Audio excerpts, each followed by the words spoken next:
So ఈ నేపథ్యంలో ఎలా ఉండబోతోంది ప్రెసెంట్ సినారియో ఏంటి, అటు అధికారులు ఎటువంటి హెచ్చరికలు జారీ చేస్తున్నారు, దీనిపై మరిన్ని అప్డేట్స్ మా ప్రతినిధి రామదాస్ అందిస్తారు. రామదాస్, ఏం జరగబోతోంది? వరుసగా భూకంపాలు ప్రజల్ని భయభ్రాంతులకు గురి చేస్తున్నాయి. సో ఈ వరుస భూకంపాలు సునామీ వరకు దారి తీసే అవకాశం ఉన్నట్టుగా హెచ్చరికలు కూడా జారీ చేస్తున్నారు అధికారులు. సో ప్రెసెంట్ ఎటువంటి ఎఫెక్ట్ ఉండబోతోంది? ఇప్పుడు టోంగై ప్రాంతంలో ఎటువంటి దారుణమైనటువంటి పరిస్థితి ఉంది? ఇంకా భూకంపాలు వచ్చే అవకాశం ఉందా? దాన్ని ముందుగా అంచనా వేస్తున్నారా? సముద్ర తీర ప్రాంతాల్లో భూ అంతర్గత పొరల్లో చోటు చేసుకుంటున్న భారీ కదలికలే ఈ భూకంపాలకు, వరుస భూకంపాలకు, భూ ప్రకంపనలకు ప్రధాన కారణంగా మనకు అర్థమవుతుంది. ఎందుకంటే వరుసగా మనం చూస్తున్నాం మయన్మార్ తీరంలో భూ ప్రకంపనలు చోటు చేసుకొని అది దాని తీవ్రత ఎక్కడ దాకా ఉంది. అలాగే మన ఈశాన్య రాష్ట్రాలు మొదలు China, Laos, Bangladesh, Nepal, Thailand, Myanmar ఇలా వరుసగా పూర్తిగా అన్ని ప్రాంతాల్లో హిట్ చేసిన పరిస్థితి. తాజాగా మళ్ళీ ఇండోనేషియాలో కూడా, నిన్న ఇండోనేషియాలో కూడా వచ్చింది. ఇప్పుడు తాజాగా పసిఫిక్ ఐలాండ్ దేశమైనటువంటి టోంగాలో భూకంపం సంబంధించింది. ఇది 7.1 మ్యాగ్నిట్యూడ్ తో రెక్టర్ స్కేల్ పై నమోదైన పరిస్థితి. 7.1 అంటే ఇది చాలా తీవ్రమైన భూకంపంగానే మనం పరిగణించాల్సి వస్తుంది.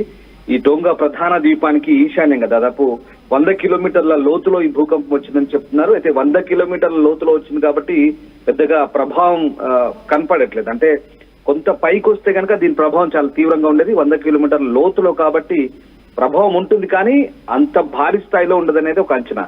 అండ్ అలాగే దీనికి సంబంధించి యుఎస్ జియోలాజికల్ సర్వే, యుఎస్జిఎస్ అయితే ఇప్పటికైతే అప్డేట్స్ ఇస్తోంది. పసిఫిక్ సునామీ హెచ్చరికల కేంద్రం సునామీ వార్నింగ్ అయితే జారీ చేస్తుంది. ఎందుకంటే ఇది పసిఫిక్ తీర ప్రాంతంలో భూ అంతర్గత పొరల్లో చోటు చేసుకున్న మార్పులు కాబట్టి ఖచ్చితంగా సునామీ అలర్ట్స్ అయితే జారీ చేసిన పరిస్థితి. నిన్న ఇండోనేషియాలో వచ్చిన భూకంపానికి మాత్రం సునామీ అలర్ట్స్ ఏం జారీ చేయలేదు.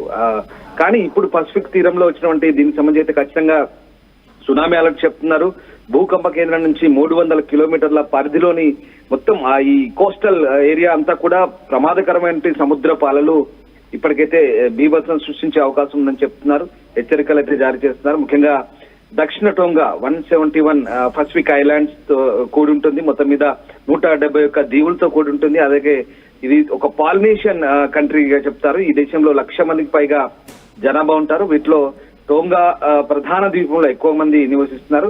ఈ దేశం ఆస్ట్రేలియా తూర్పు ఈస్ట్ సైడ్ ఉంటుంది. దాదాపు 3,500 కిలోమీటర్ల దూరంలో ఉంటుంది. ఎక్కువగా భూకంపాలు సంభవించే పసిఫిక్ రింగ్ ఆఫ్ ఫైర్ లో ఉంటుంది. మీకు తెలిసిందే రింగ్ ఆఫ్ ఫైర్ అంటే దాదాపుగా కొన్ని దేశాలు ఉంటాయి. మనోజ్, ఇక్కడ కొన్ని విషయాలు మీకు స్పష్టం చేయాలి. ఎందుకంటే రింగ్ ఆఫ్ ఫైర్ లో ముఖ్యంగా ఈక్వెడార్, జపాన్, అలాగే ఫిలిప్పైన్స్, దాని తర్వాత ఇండోనేషియా, మయన్మార్ ఇలాంటి దేశాలు కొన్ని ఉంటాయి.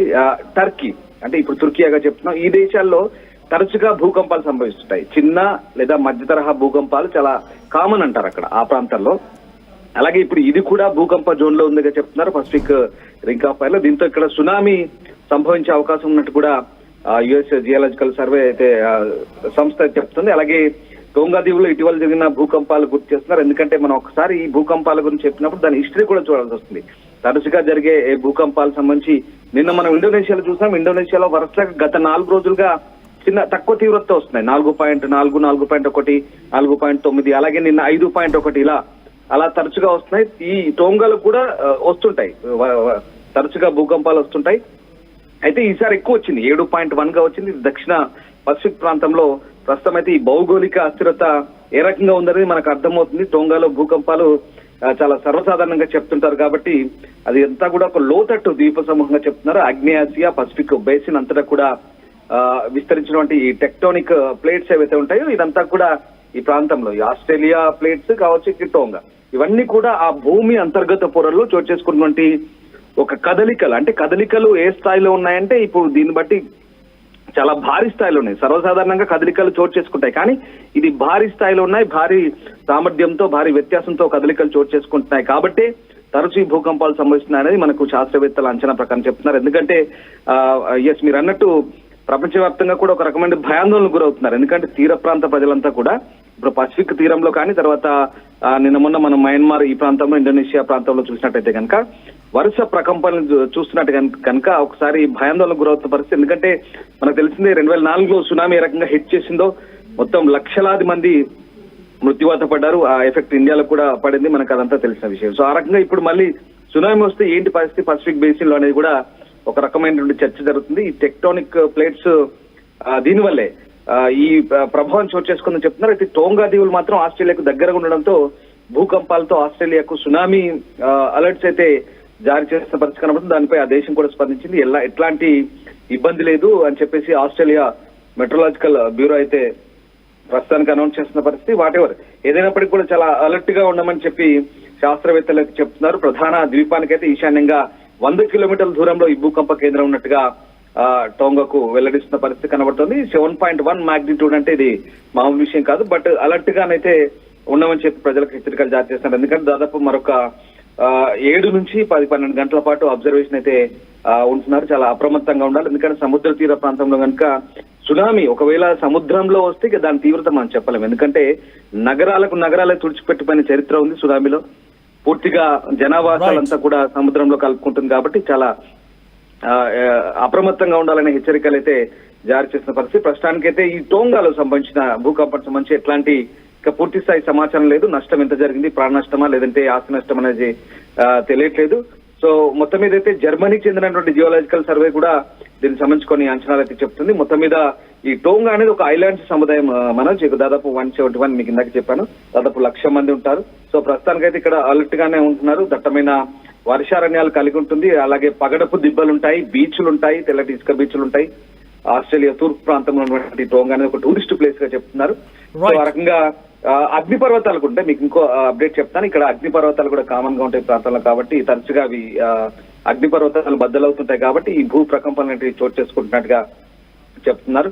సో మీకు మళ్ళీ చెప్తున్నారు, రింక్ ఆఫ్ ఫైర్ ప్రాంతంలో ఉంటుంది కాబట్టి కొంత కామన్ గా సంభవించే భూకంపాలు. కానీ ఇది దీని తీవ్రత అయితే ఎక్కువ ఉంది. వాటి మనం అంటే సైంటిఫిక్ గా ఎన్ని మాట్లాడుకున్నా తరచుగా సంభవించే భూకంపాలకు సంబంధించి అయితే ప్రస్తుతం శాస్త్రవేత్తలు అయితే అధ్యయనం చేస్తున్నారు. మీరు మళ్ళొక విషయం అడిగారు, అప్డేట్స్ ఏమైనా ముందే కనిపెడతారా అలర్ట్స్ అంటే? ఒక జపాన్ మాత్రమే ఆధునిక సాంకేతికతను పునిపుచ్చుకుంది. ఇంకా పూర్తి స్థాయిలో అన్ని దేశాలు భూకంపాలు ఎప్పుడు వస్తాయనేది ఖచ్చితమైన నిర్ధారణ పసిగట్టే విధానం అయితే ఇంకా లేదు. బట్ ఇప్పుడిప్పుడే అప్డేట్ అవుతున్నారు. చూడాలి ఈ వర్ష ప్రకంపనలకు సంబంధించి శాస్త్రవేత్తలు ఎలాంటి వివరాలు వెల్లడిస్తారని మాత్రం ఇంకా ఇంట్రెస్టింగ్ గా ఉండబోతుంది. రైట్ రామ్దాస్. సో టోంగా ప్రాంతంలో భూకంపం పెద్ద ఎత్తున ఆందోళన కలిగిస్తోంది. సునామీ హెచ్చరికలు జాగ్రత్తలు. ఎందుకు ఇక్కడ టోంగా ప్రాంతం గురించి ఇంత ప్రత్యేకంగా చెప్పాల్సి వస్తున్నాడు? సౌత్ పసిఫిక్ ఓషియన్లో ఒక చిన్న ద్వీపం. అయితే ఆ చిన్న ద్వీపంలో జనాభా కూడా పెద్దగా ఎక్కువ ఉండే అవకాశం లేదు.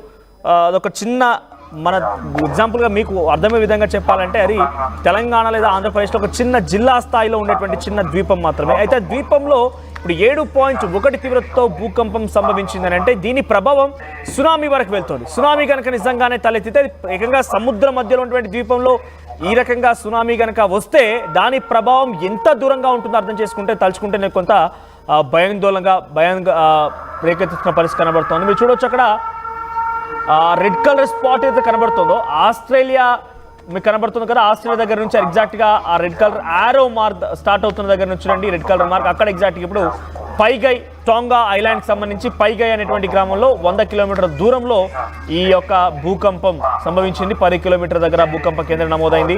దీని ప్రభావం నిజంగానే సునామీ వరకు కనుక దారితీస్తే మనం చూస్తున్నాం మయన్మార్ ఒక తీర ప్రాంతం, థాయిలాండ్ కూడా ఒక తీర ప్రాంతమే, తర్వాత మీరు బంగ్లాదేశ్ ఢాకా ఇవన్నీ కూడా తీర ప్రాంతాలే. సో ఈ తీర ప్రాంతాల్లో వరుసగా భూకంపాలు అలారం కొట్టినట్టుగానే వస్తున్నాయి, భయభ్రాంతులకు గురి చేస్తున్నాయి. అంటే నిజంగానే కనుక సునామీ వస్తే ఒక్కసారి ఎలా ఉంటుందని అంటే నిజంగా కొన్ని లక్షల ప్రాణాలు నగర